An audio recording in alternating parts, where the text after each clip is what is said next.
Hello, कैसे हैं आप लोग। मैं उपेंद्र सिंह और आप हैं मेरे साथ मेरे यूट्यूब चैनल पे। और हम आजकल बात कर रहे हैं पॉलिटिकल साइंस के कुछ बेसिक कंसेप्ट की। और इसमें पहला टॉपिक जो मैंने लिया है वह है कि राजनीति क्या है, व्हाट इज़ पॉलिटिक्स। इसके बारे में हम 2 वीडियो बना चुके हैं, आप नहीं देखे हों तो देख लीजिएगा। पहला वीडियो इस पर फोकस था कि आम आदमी जो कॉमन मैन है वह पॉलिटिक्स को किस रूप में देखता है। और फिर हमने क्लासिकल नोशन यानी जो प्राचीन यूनान था, प्लेटो एरिस्टोटल के समय जिस तरीके से पॉलिटिक्स को लिया जाता था उसको हमने देखे। आधुनिक युग में जब आते हैं और स्पेशली एक व्यवहारवादी हैं जिनका नाम है डेविड ह्यूस्टन, इन्होंने पॉलिटिक्स को अलग तरीके से डिफाइन करने की कोशिश किया है। और ये बहुत चर्चित डिफिनीशन है और इसकी बहुत व्याख्याएं होती हैं। इसमें इन्होंने कहा कि जो पॉलिटिक्स है वह क्या है, मूल्यों का आधिकारिक आवंटन है। Politics is authoritative allocation of values in society. समाज में मूल्यों का आधिकारिक आवंटन है। अब इस पूरी डिफिनीशन को देखें तो 3 चीजें महत्वपूर्ण हैं, मूल्य, आधिकारिक और आवंटन। इसकी हम व्याख्या करेंगे और यही समझने लायक है। लेकिन एक चीज आप जानिए कि ये जो थियरी आई, ये जो डिफिनीशन आई, वह उनकी किताब है द पॉलिटिकल सिस्टम, बहुत ही फेमस किताब है, the political system an inquiry into the state of political science. और यह बुक आई थी 1953 में। इसमें इन्होंने पॉलिटिक्स को इस तरीके से डिफाइन करने की कोशिश की। दूसरी चीज ये कि डेविड ह्यूस्टन मूलतः कनाडा के थे, बाद में जाकर के अमेरिका बस गए। तो आप कह सकते हैं कि एक कैनेडियन अमेरिकन पॉलिटिकल साइंटिस्ट हैं जिन्होंने पॉलिटिक्स को अपने हिसाब से डिफाइन करने की कोशिश की। तो आइए देखते हैं। मुझे लगता है कि यदि इस डिफिनीशन को समझना है तो हम मूल्य, आवंटन और आधिकारिक को समझ लेंगे तो डिफिनीशन हमारे लिए समझना बहुत आसान हो जाएगी और हम जान जाएंगे कि डेविड ह्यूस्टन के दृष्टिकोण में पॉलिटिक्स क्या है। तो पहला जो इन्होंने शब्द इस्तेमाल किया है वह है वैल्यू। अब वैल्यू अलग अलग सोशल साइंसेज में अलग अलग तरीके से यूज की जाती है। जैसे आप यदि अर्थशास्त्र में जाएंगे तो वहाँ वैल्यू का मतलब क्या होता है, कीमत होती है, प्राइस होती है। लेकिन हम तो पॉलिटिकल साइंस की बात कर रहे हैं तो हम इकोनॉमिक्स में तो जाएंगे नहीं। दूसरी तरफ आप यदि फिलॉसफी में चले जाएं, एथिक्स में चले जाएं, तो वैल्यू का मतलब होता है जो आदर्श होते हैं, आचरण के आदर्श नियम होते हैं, आदर्श व्यवस्था होती है। आप कह सकते हैं कि नैतिकता, तो नैतिकता के रूप में भी वैल्यू को लेते हैं और प्राइस के रूप में भी लेते हैं। लेकिन हमें देखना है कि डेविड ह्यूस्टन एक विशेष संदर्भ में वैल्यू शब्द का इस्तेमाल करते हैं, मूल्य शब्द का इस्तेमाल करते हैं। और आप कह सकते हैं कि इसे वे पद, सेवा, लाभ और सुविधाएं के बारे में आप कह सकते हैं। और इसी में नौकरी भी आती है, नौकरी भी एक पद है। तो ये क्या है, मूल्य क्या है? मूल्य वे वस्तुएं हैं जिन्हें आप पद, सेवा, लाभ, सुविधाएं, नौकरी किसी भी रूप में आप ले सकते हैं, पहली चीज। दूसरी चीज ये है इन वस्तुओं के साथ कि ये वस्तुएं समाज में कम है और इसको चाहने वाले ज़्यादा हैं, मांगने वाले बहुत ज़्यादा हैं। यानी सप्लाई कम है और डिमांड ज़्यादा है। वस्तुएं कम है, जैसे नौकरी कम है। हर पढ़ने वाला व्यक्ति, आप भी, मैं भी, क्या चाहते हैं कि पढ़ करके नौकरी मिले, लेकिन नौकरी कम है, सबको मिलती नहीं है। तो ये वस्तुएं हैं और चूंकि कम हैं इसलिए दूसरा सवाल उठता है इनके आवंटन का, एलोकेशन का, कि इनको एलोकेट कैसे करें। एलोकेशन का मतलब होता है वितरण या बांटना। वस्तुएं कम हैं, उनको चाहने वाला ज़्यादा है। जैसे मान लीजिए कि आपके क्षेत्र में सरकार ने ये सोचा, या ये कहिए कि आपके क्षेत्र से ये मांग उठी कि नहीं, यहाँ एक कॉलेज खोला जाना चाहिए।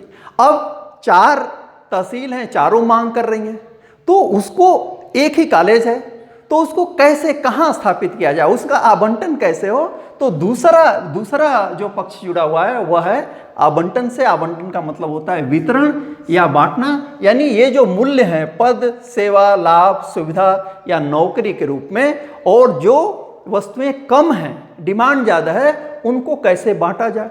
तो बांटने के लिए जो मूल चीज़ है कि आप ऐसे ही किसी चीज़ को आप बांट नहीं देंगे, उसके लिए आपको क्या बनानी पड़ेगी, आपको पॉलिसी बनानी पड़ेगी। लेकिन पॉलिसी आप किस आधार पे बनाएंगे? पॉलिसी आप बनाते हैं निर्णय के आधार पे, डिसीजंस। आपको कुछ डिसीजंस लेने पड़ेंगे, तब आप पॉलिसी बनाएंगे। और डिसीजन से भी पहले एक चीज होती है कि आपको कुछ विकल्पों पर, जो अल्टरनेटिव्स हैं, आपके पास चॉइसेस हैं, विकल्प हैं, उनको आपको देखना पड़ेगा। एक उदाहरण लीजिए, जैसे मैंने कहा कि कॉलेज एक स्थापित करना है, 4 तहसीलें हैं, चारों में मांग हो रही है। तो अब मान लीजिए कि ये 1 तहसील, 2 तहसील, 3 तहसील, 4 तहसील और कॉलेज एक है, तो ये विकल्प कितने हो गए? 4 हो गए।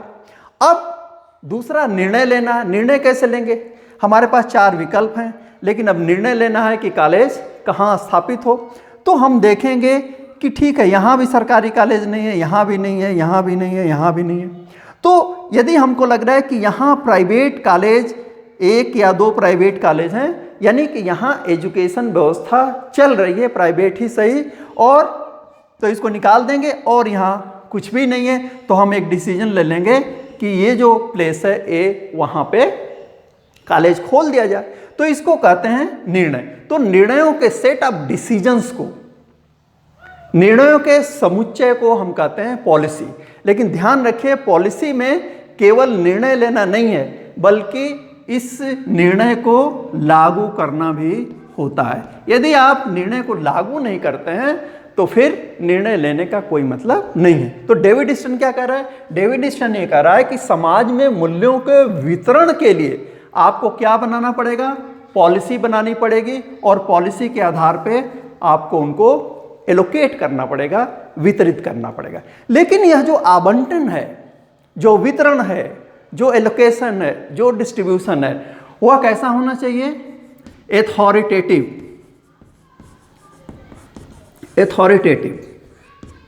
आधिकारिक होना चाहिए।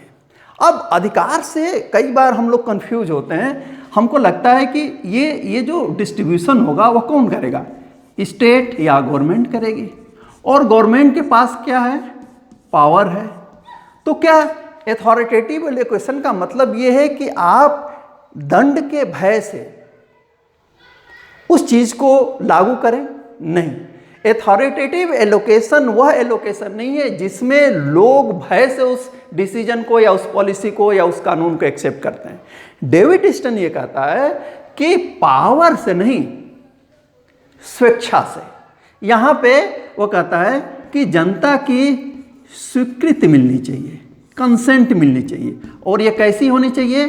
सहर्ष होनी चाहिए, स्वाभाविक होनी चाहिए, नेचुरल कंसेंट होनी चाहिए। और आप किसी डिसीजन को नेचुरल कंसेंट कब देते हैं?